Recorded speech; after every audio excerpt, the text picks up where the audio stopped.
What is up, ladies and gentlemen? Welcome back for another search engine optimization tip video. In today's tip video, I'll be walking through Article Schema, what it is, and how to create and add it to your website. So in a nutshell, Article Schema is schema markup that is specifically dedicated to either AMP pages, news articles, or blog posts on your website. Schema markup is important because it is considered a ranking factor in Google's algorithm, and search engines use it to better understand the context and relevance of your web pages. So by adding relevant schema types, it will help your website as a whole rank better for your target keywords. So there are three different types of schema markup for article schema. Again, there's blog post, there's news article, and then there's just regular article for AMP. You can check out this developer's guideline on Google regarding examples of what article schema looks like.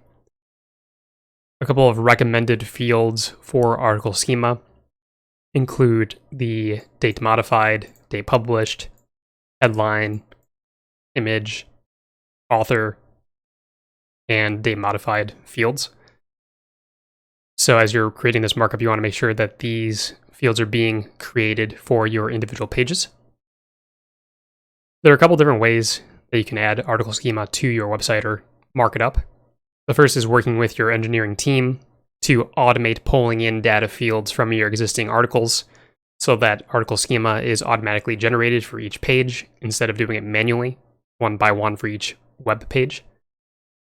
However, if you want to have more control and you don't have access to a developing team, then you can use this handy dandy cool tool called Markup Schema Markup Generator. And so it basically has these pre-populated fields that you basically fill out with your information that will automatically create the schema markup code to include on your website. So either it's article, news article, or blog posting, include the URL for your web page, the title, the main image, a quick description of the article, the author type, whether your article is written by a person or the organization, the publisher or organization, the logo for the publisher, and typically you want the logo to be 25 by 25 pixels. Then you want to include the date published and date modified field. If it's a brand new page, then I typically just have the date modified field be the same as the date published field. So once you've filled out these fields and copied your schema markup, then you will, if you have a WordPress website, go in. And I like to use a plugin called Insert Headers and Footers, which lets me insert script into the head section of the page. So I'll just copy and paste the schema markup directly into this container and then publish the article. You don't necessarily need this plugin to do so, but you just want to make sure that you're inserting the schema markup into the head section of your page just before the body tag in your HTML code on the page source. So once that's done, you then want to test your markup for any errors or warnings. There's a couple of different tools that you can do so to check for errors and warnings. I also have another article on my website that walks through other testing tools if you don't want to use one provided by Google. So just let me pull these up right quick. So the first one is Google's structured data testing tool.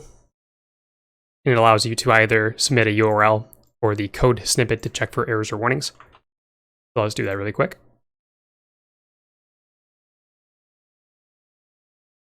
And as you can see, it will basically pull that list of the markup that is identified on the page and then show any warnings or errors.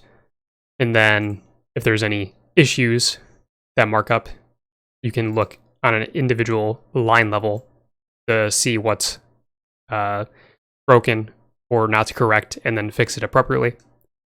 However, this tool is being deprecated, and Google is really pushing for users to use its rich results testing tool, which functions very similarly and also has the added benefit of allowing you to see what your rich results may look like for schema that are eligible for rich results in Google search results pages.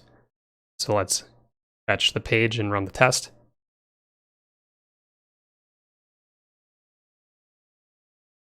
And so again, it'll show the detected schema markup items.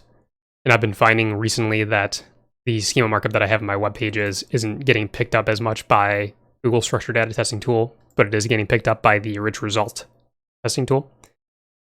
So from there, you can see again the different fields, and it'll show you any errors associated with those lines in your schema markup. So hopefully you found this tip video to be helpful.